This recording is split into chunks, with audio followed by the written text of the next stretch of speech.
Assalamualaikum warahmatullahi wabarakatuh. Selamat pagi semuanya. Selamat berjumpa kembali dengan Bapak Rian Andriawan. Walaupun kita bertemu di dunia maya, tetap kita harus tetap semangat, jaga kesehatan, tetap optimis, tetap harus mengikuti pembelajaran daring dengan semangat. Oke, aku sekalian untuk materi kali ini kita masuk ke bab kedua, yaitu tentang mengakses internet dan intranet. Ya, perlu diketahui untuk standar kompetensinya adalah kita memahami dasar-dasar penggunaan internet dan intranet. Sedang kompetensinya adalah menjelaskan pengertian dasar internet dan intranet. Ya, tujuannya adalah supaya kalian nanti mengetahui ya, apa itu internet, apa itu intranet, kemudian bisa menemukan kegunaan daripada internet dan intranet, kemudian mengetahui perbedaan antara internet dan intranet. Oke, sebelum kita masuk ke materinya ya, silakan kalian tonton video ya tentang internet.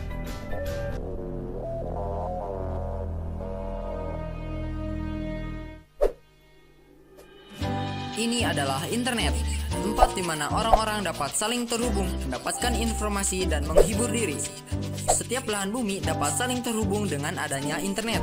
Lalu, seberapa pentingkah internet untuk keberlangsungan hidup manusia? Maka dari itu, kamu harus tahu.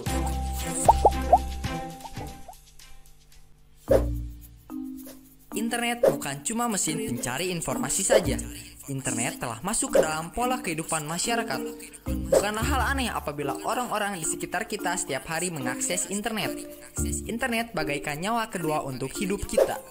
Statistik menunjukkan bahwa di tahun 2015, 88 juta orang Indonesia aktif di dunia maya dan akan terus bertambah jumlahnya setiap tahun. Dari tahun ke tahun, perkembangan internet sangatlah menakjubkan. Dan saat ini kita telah mendengar istilah Internet of Things. Sebuah gagasan umat manusia untuk memanfaatkan jaringan internet sehingga setiap benda di dunia nyata dapat saling terhubung. Saat ini, perangkat-perangkat wearable seperti smartwatch sudah banyak bermunculan di pasaran. Hal ini menandakan bahwa gagasan Internet of Things bukanlah hal yang mustahil. Teknologi diciptakan untuk memudahkan aktivitas manusia. Semakin canggih teknologi, semakin mudah pula manusia dalam melakukan aktivitas. Tanpa kita sadari, satu kaki kita telah menginjak masa depan. Masa depan di mana teknologi berdampingan langsung dengan manusia. Apakah itu masa depan yang baik untuk manusia? Bisa iya dan bisa juga tidak. Semua tergantung dari manusia itu sendiri. Makin tahu, makin banyak ilmu. Semoga bermanfaat dan sampai jumpa. Like the video. Sekarang kita masuk ke intranetnya. Intranet adalah sebuah kumpulan jaringan komputer lokal yang menggunakan perangkat lunak internet dan protokol TCP/IP atau HTTP. Oleh karena itu, sebuah jaringan intranet memiliki semua fasilitas yang dimiliki oleh internet seperti email, file transfer protokol atau VTP, dan lain sebagainya. Jaringan intranet merupakan jaringan internet yang hanya dimiliki oleh kelompok atau perusahaan tertentu dan tidak dapat diakses oleh orang lain. Tetapi, intranet juga dapat terkoneksi ke internet sehingga memungkinkan pertukaran informasi dan data dengan jaringan intranet lainnya atau internet working melalui backbone internet. Oleh karena itu, sebuah jaringan intranet memiliki semua fasilitas yang dimiliki oleh internet, seperti email, file transfer protokol atau VTP, dan lain sebagainya. Intranet sangat mudah diterapkan, dipelajari, dikembangkan, dan dikonfigurasi ulang. Salah satu hal yang terpenting dalam intranet adalah keamanan jaringan atau network security.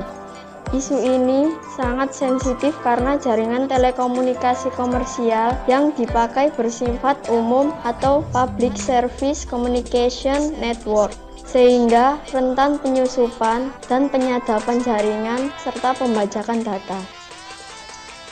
Sejumlah teknologi keamanan canggih terus dikembangkan, seperti firewall dan enkripsi, sehingga menjadi kelebihan tersendiri ketika diterapkan dalam intranet. Intranet mulai didengung-dengungkan pada pertengahan 1995 oleh beberapa penjual produk jaringan yang mengacu pada kebutuhan informasi dalam bentuk web di dalam perusahaan.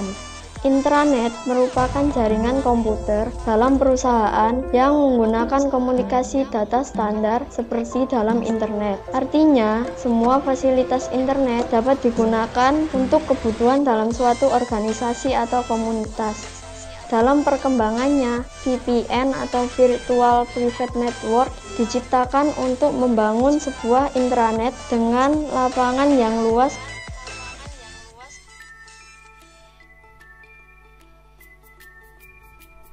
Oke, tadi video tentang internet dan intranet. Oke, akan saya kupas satu persatu ya. Kita awali terlebih dahulu tentang internet ya.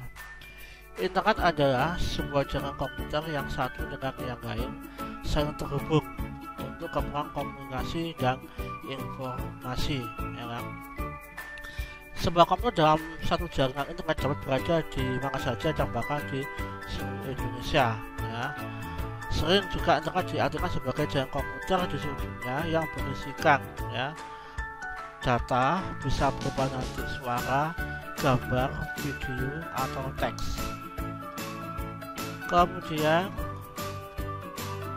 kalau yang namanya intranet adalah sebuah jaringan lokal ya, atau private network yang hanya mencakup satu area tertentu, misalkan dalam satu gedung, dalam satu ruangan ya kan? Itu kita sebut dengan intranet ya. Misalnya jaringan komputer, misalnya Telkom sebenarnya jadi dibilang internet khusus. Nah, seperti itu. Intranet berfungsi untuk mengkomunikasikan komputer satu dengan komputer yang lain, hampir sama dengan internet, cuma ini hanya untuk satu instansi atau satu organisasi tertentu saja. Jadi tidak sampai keluar dari antar gedung, antar kota, ya kan? Ini hanya dalam satu gedung saja.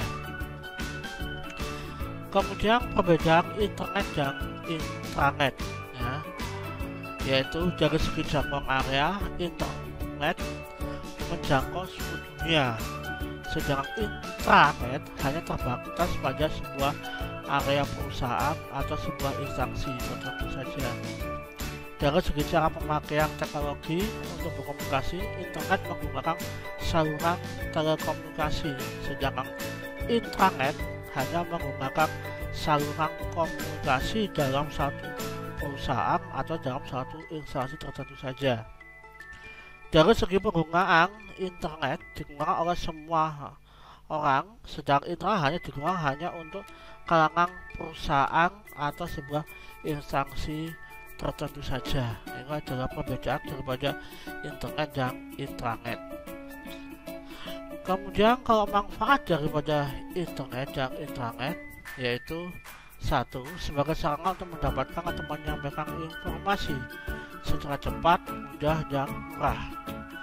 Kemudian mengurangi biaya distribusi dan biaya kertas ya, jadi tidak menggunakan berbasis paper lagi ya. Kemudian bisa sebagai media promosi. Kemudian internet dapat dimanfaatkan untuk mengambilkan profil sebuah perusahaan dan mengiklankan produk-produk daripada suatu perusahaan tertentu. Kemudian sebagai sarana komunikasi yang interaktif ya, bisa menggunakan email, bisa menggunakan web, bisa menggunakan video conference ataupun IRC atau chatting. Kemudian sebagai alat riset atau development atau untuk penelitian saat produk menggunakan sebuah data, itu juga bisa dilakukan di internet dan intranet. Kemudian manfaat intranet yang lain ya, yaitu satu, ya, produktivitas kerja. Dengan internet, pengguna dapat mengakses informasi juga database dengan cepat dan mudah. Kemudian efisiensi waktu, perusahaan dan instansi dapat memberikan informasi secara lengkap dan semua orang dalam instansi tersebut dapat mengakses informasi yang diinginkan setiap saat. Kemudian komunikasi lebih efektif, dengan semua staf dapat mengetahui informasi dengan mudah melalui internet yang dimiliki, sehingga dapat menghindari terjadinya kesalahan komunikasi. Kemudian ada lagi yang efektivitas biaya. Nah, suatu instansi tidak perlu mengeluarkan biaya untuk mencetak suatu data berupa laporan atau kebijakan lain karena dapat memanfaatkan fasilitas internet untuk membuat suatu informasi yang perlu disampaikan.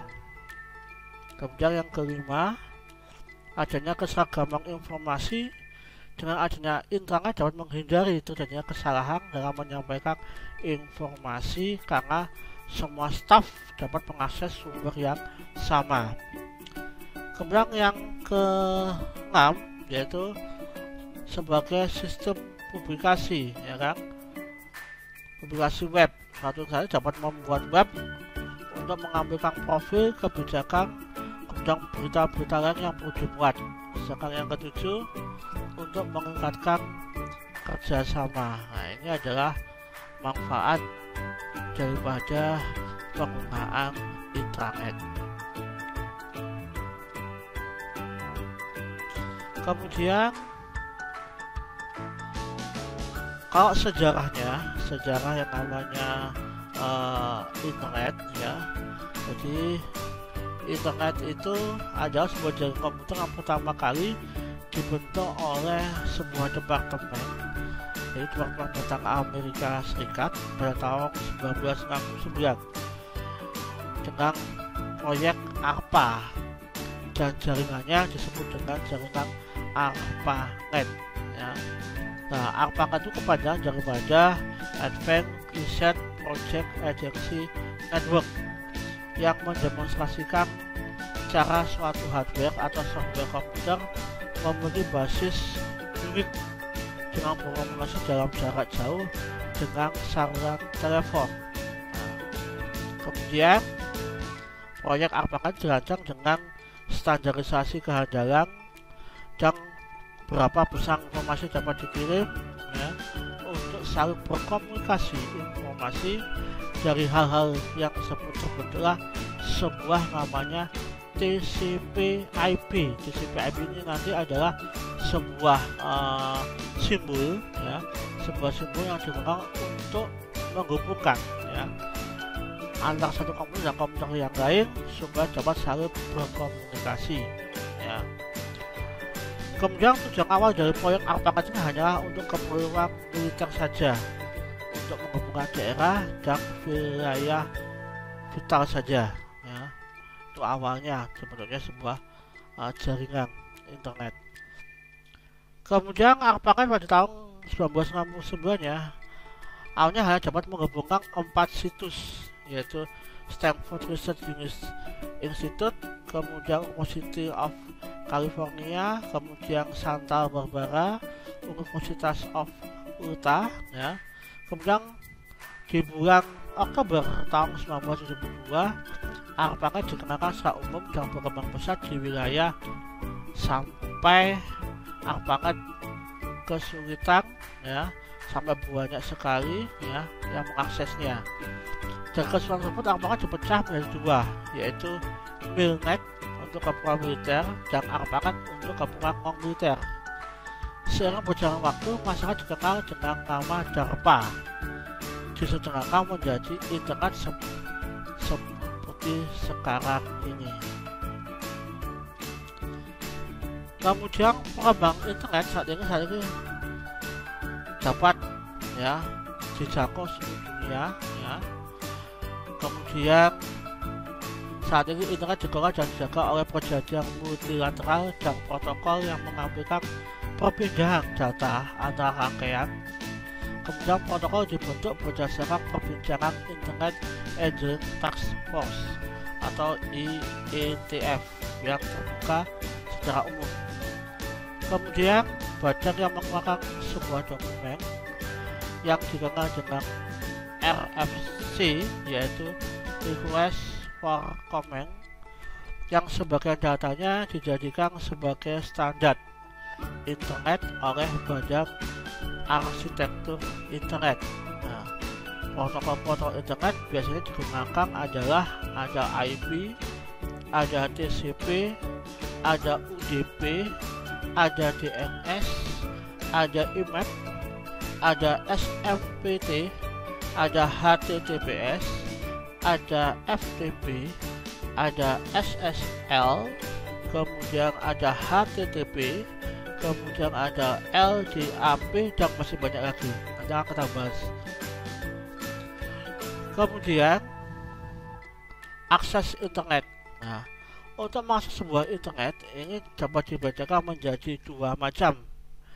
Yang pertama, ya, pada bentuk akses internet yang pertama adalah bentuk akses yang menggunakan jaringan kabel atau lebih dikenal dengan sebutan WIRES. Ya, beberapa bentuk akses WIRES diantaranya terdiri dari dial-up, ISDN, DSL, kabel, kemudian fiber optik, dan juga power line internet.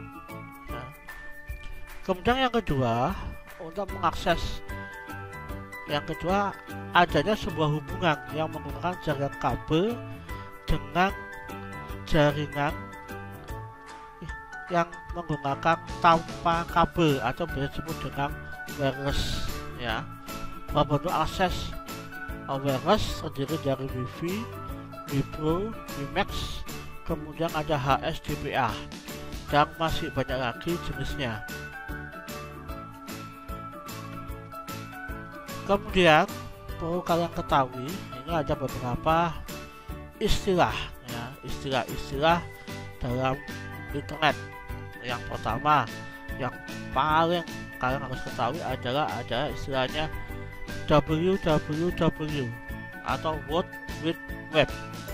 Ini adalah sebuah fasilitas internet untuk memberikan layanan tentang jasa website. Nah, kemudian yang kedua yaitu website itu sendiri. Website itu adalah sebuah kumpulan dari satu atau lebih halaman web atau yang bisa kita sebut dengan web page yang berisi berupa teks, gambar, suara, video. Bahkan dari sebuah web kita bisa menonton televisi. Nah, ini adalah website. Kemudian istilah yang berikutnya ada namanya web browser. Nah, web browser ini adalah sebuah aplikasi, ya, yang digunakan untuk mengakses sebuah web, ya. Yang paling kita kenal itu biasanya namanya adalah Google Chrome, kemudian ada Safari, ada Opera, kemudian ada Mozilla Firefox, ya, dan masih banyak sekali, ya, aplikasi-aplikasi web browser yang biasa kita pakai. Kemudian istilah berikutnya adalah HTTP, yaitu singkatan daripada Hypertext Transfer Protocol. Merupakan protokol yang digunakan oleh World Wide Web berfungsi untuk mengidentifikasi dan menjelaskan bagaimana server dan klien berinteraksi dalam mengirim respon dan menerima request dokumen web. Kemudian ada lagi istilah yaitu HTTPS, ya, yaitu sebuah protokol transmisi data secara aman. Yaitu data yang ditransfer dalam sebuah protokol ini akan diacak sehingga sulit bagi pembajak untuk melihat isi data tersebut. Ya, ini adalah sistem pengamanan ya, supaya data tidak bisa dibajak atau data tidak bisa dilacak ya keberadaannya. Kemudian ada istilah lagi tentang domain. Nah, domainnya adalah merupakan nama unik yang digunakan untuk mengidentifikasi sebuah website seperti contohnya ada yahoo.com, ada google.com, kemudian ada .edu ya, kemudian ada lagi .sch.id, ada lagi .go.id. Ini adalah istilah-istilah daripada sebuah domain ya, yang perlu kalian ketahui. Kemudian selain domain ada lagi yang namanya URL. Nah, URL adalah singkatan dari Uniform Result ya Locator, yang merupakan alamat lengkap sebuah web atau halaman web yang diakses melalui jendela sebuah browser ya. Jadi alamatnya itu namanya disebut dengan URL ya. Kemudian ada lagi namanya hosting ya. Hosting adalah jasa yang diberikan oleh sebuah perusahaan yang menyediakan ruang space untuk tempat penyimpanan dokumen, website atau blog agar dapat diakses melalui jaringan internet ya. Jadi hosting ini, kalau kita mempunyai sebuah web itu kita harus punya hosting dan domain ya. Kalau kita nggak punya hosting dan domain, maka kita bisa membuat sebuah web ya.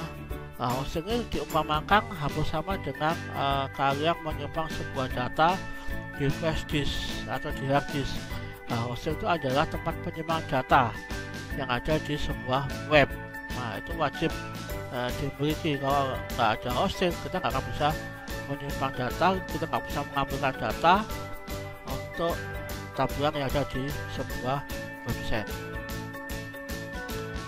Kemudian ada lagi namanya ISP, yaitu kependekan dari Internet Service Provider ya, yang biasanya yang sering muncul, yang sering kalian kenal itu ada yang namanya IndiHome, ada yang namanya First Media, kemudian ada Biznet, ya kan, ada Transvision, ada MNC. Itu adalah kita sebut dengan ISP, yaitu sebuah perusahaan ya yang menyediakan jasa layanan internet yang paling besar ya di Indonesia ini adalah yang namanya punyanya Telkom, itu yang paling besar ya. Kemudian ada lagi yaitu ISDN, yaitu kependekan dari Integrated Service Digital Network ya. Pada dasarnya ISDN merupakan jalan untuk melayani transfer data dengan kecepatan lebih tinggi melalui jalur telepon reguler ya. ISDN ini memberikan kecepatan transfer data hingga 128.000 bps bit per detik ya. Tidak seperti DSL, ISDN dapat dikomunikasikan dengan lokasi lain seperti hanya saluran telepon. Sepanjang lokasi tersebut juga terhubung dengan jaringan ISDN. Kemudian ada lagi yaitu DSL, yaitu kependekan dari Digital Subscriber Line, yaitu sebuah metode transfer data melalui saluran telepon reguler ya.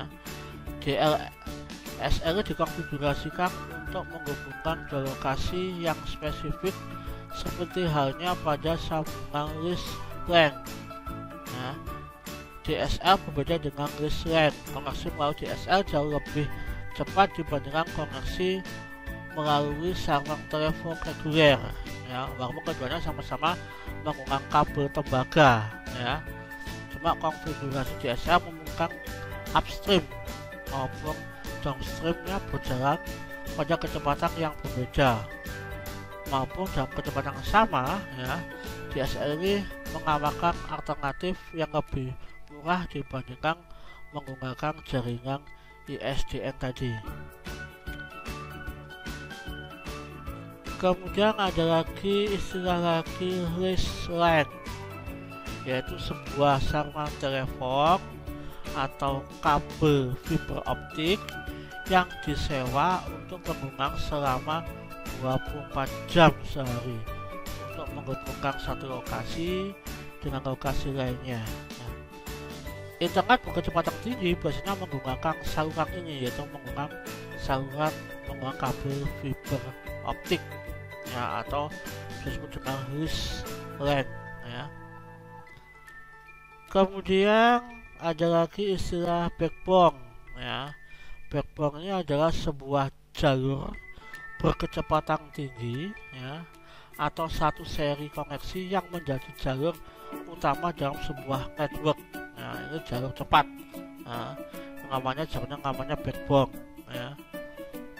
Kemudian ada broadband. Tadi ada backbone, sekarang ada namanya broadband. Nah, itu merupakan saluran transmisi data dengan kecepatan tinggi serta kapasitas bandwidth yang lebih besar daripada saluran telepon yang konvensional.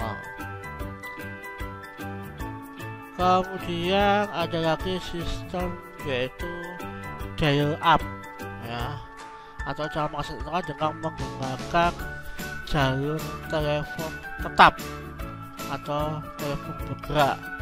Nah, pertama-tama komputer modem melakukan pemanggilan telepon dial up ke ISP ya, internet service providernya. Setelah terhubung, maka komputer dapat mengakses internet dan kemudian mengakhiri koneksi dengan memutuskan hubungan telepon. Ini biasanya modemnya menggunakan modem yang berjenis internal yang terpasang di dalam CPU kita, biasanya seperti itu ya. Kemudian ada lagi istilah lagi yaitu tentang bandwidth.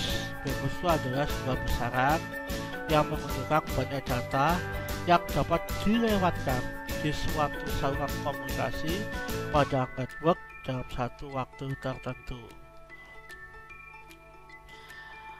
Kemudian ada lagi istilah BPS, yaitu bit per second. Ini adalah sebuah ukuran yang menyatakan seberapa cepat data dipindahkan dari satu tempat ke tempat yang lain. Ini menggunakan satuannya adalah BPS. Kemudian ini ada lagi istilah download. Download adalah ada kegiatan untuk menyalin sebuah data. Biasanya bisa berupa file, bisa berupa multimedia ya, ataupun gambar ya, itu bisa kita download. Kemudian ada lagi istilah lagi downstream, yaitu merujuk kepada kecepatan aliran data dari komputer lokal melalui sebuah network. Ini merupakan kebalikan daripada upstream tadi ya. Kemudian ini adalah spam. Nah, spam ini adalah pengiriman pesan komersial atau iklan dengan jumlah besar atau newsgroup atau email yang seperti tidak berkeinginan yang tidak tertarik menerima pesan tersebut. Nah, kalau kalian punya email ya, ini harus sering-sering buka ya. Emailnya jangan hanya dipakai saja, tapi harus kalian melihat yang namanya spam ya. Spam ini misalnya kadang-kadang kalau sampai spamnya banyak, email kita bisa terganggu. Biasanya kita sebut dengan istilah, Pak, email saya kehack, Pak, email saya nggak bisa dibuka. Ini kenapa? Kalian nggak pernah ngecek spamnya ya. Spamnya banyak sekali sehingga overload. Tidak overload, kenapa? Emailnya akan terjadi trouble ya. Nggak bisa dibuka lah, nggak bisa diakses lah. Nah, itu karena kebanyakan spam.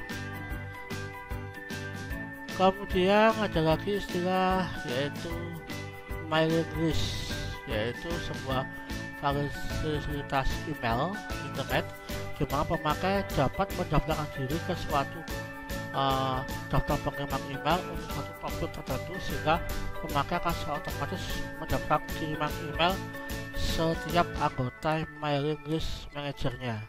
Jadi sama halnya mailing list ini adalah kumpulan daripada email, ya, kita sebut dengan mailing list, ya. Contohnya apa yang sering kita ketahui, ya, kita buat grup, ya, buat grup di yang namanya WA. Nah, grupnya itu disebut dengan namanya mailing list. Nah, itu ataupun di aplikasi-aplikasi yang lain, ya. Kemudian ada lagi istilah email. Email ini adalah sebuah media elektronik, ya, yang mana kita akan membuat sebuah surat menyurat tanpa harus menggunakan media paper atau kertas, ya. Jadi sudah bisa menggunakan fasilitas jaringan LAN-nya atau jaringan internetnya, ya, yang untuk ngirim datanya, ya, dapat berupa gambar, suara ataupun video. Itu juga bisa kita kirim menggunakan media email. Kemudian ada lagi namanya e-commerce, elektronik komersial, ya, yaitu bisnis, ya. Ini biasanya, ya, digunakan, ya, untuk transaksi, ya, bisnis dengan bantuan jaringan komputer secara online. Ini namanya jaringan e-commerce. Nah, jadi kalau kita beli barang, ya, menggunakan sistem online, itu adalah menggunakan sistemnya, yaitu jaringan e-commerce-nya. Kemudian ada lagi yaitu teleconference. Teleconference adalah sebuah pertemuan yang dilakukan oleh dua orang atau lebih yang dilakukan melewati jaringan telepon atau koneksi sebuah jaringan, ya. Ini biasanya kita lakukan pada saat-saat ini, di saat kita pandemi seperti ini, ya. Nah, kita bisa mengadakan teleconference tatap muka langsung, ya, dengan gurunya, baik itu bisa menggunakan aplikasi Zoom atau Google Meet, ataupun Teamlink ataupun yang lain. Nah, itu namanya adalah jaringan teleconference, yaitu bertatap muka secara langsung. Nah, kemudian ada lagi istilah namanya FTP, yaitu File Transfer Protocol, yaitu sebuah protokol internet yang digunakan untuk menyaring file antar komputer, ya. Jangan disebut dengan FTP. Kemudian ada lagi Domain Name Service atau DNS, ya. Itu merupakan yang internet untuk jaringan yang menggunakan jaringan TCP/IP, ya. Layaknya juga untuk mengidentifikasi sebuah komputer dengan nama bukan dengan menggunakan alamat IP, address, ada nama khusus dan atau unit yang juga untuk pengamaan situs web pada internet. Nah, jadi nanti kalau kita menghubungkan dengan jaringan internet, ya, nanti harus ada yang namanya DNS-nya, harus ada kodenya supaya bisa saling terhubung antara komputer satu dengan komputer yang lainnya. Kemudian adalah chatting. Nah, chatting adalah sebuah fasilitas dalam internet untuk berkomunikasi sesama pemakai internet yang sedang online. Nah, ini jadi kalau kita sama-sama online, bisa kita kirim data, kita bisa kirim teks, video dan sebagainya secara langsung. Nah, kemudian ini adalah ISP. Nah, ISP ini adalah sebuah internet, tadi sudah saya jelaskan di atas, jadi sebuah layanan, sebuah perusahaan, ya, yang menyediakan jasa layanan internet yang berbasis online, ya. Nah, ISP ini dibutuhkan untuk setiap orang untuk bisa terhubung ke jaringan internet. Tanpa penyedia jasa penyedia internet ini, maka setiap orang tidak akan bisa masuk internet melalui media dan peralatan apapun juga. Jadi kalau nggak ada ISP, kita nggak akan bisa menikmati layar internet seperti saat ini dengan mudah, ya. Kemudian fungsi ISP yaitu satu, untuk menyambungkan pengguna layanan mereka melalui gateway. Gateway itu apa sih Pak? Gateway itu ada gerbangnya ya, jadi kalau kita langganan dengan ISP itu kita dikasih adalah gateway-nya, pintu untuk masuk ke dalam ISP-nya itu harus ada namanya gateway. Kalau nggak ada gateway, kalian nggak akan bisa masuk ke dalam jaringan sebuah internet. Kemudian yang kedua adalah penyedia penyedia layanan jasa koneksi internet ya. Kemudian ketiga, penyedia perangkat modem yang dibutuhkan untuk dial-up koneksi internet. Kemudian sebagai media yang menghubungkan pengguna internet dengan layanan informasi yang ada di World Wide Web atau www ya. Kemudian sebagai media yang digunakan pengguna internet untuk mengirimkan surat elektronik atau yang disebut dengan email tadi ya. Kemudian ada lagi sebagai media yang digunakan pengguna internet untuk melakukan komunikasi suara melalui internet. Kemudian sebagai lokasi homepage untuk pengguna internet. Kemudian sebagai media untuk melakukan kegiatan upload dan download data dari internet. Nah, itu ya materi bab kedua tentang cara mengakses jaringan internet dan intranet. Oke, sampai di sini materi yang dapat saya jelaskan ya. Nanti kita bertemu lagi di materi selanjutnya di bab 3 ya. Kemudian saya akhiri, assalamualaikum warahmatullahi wabarakatuh.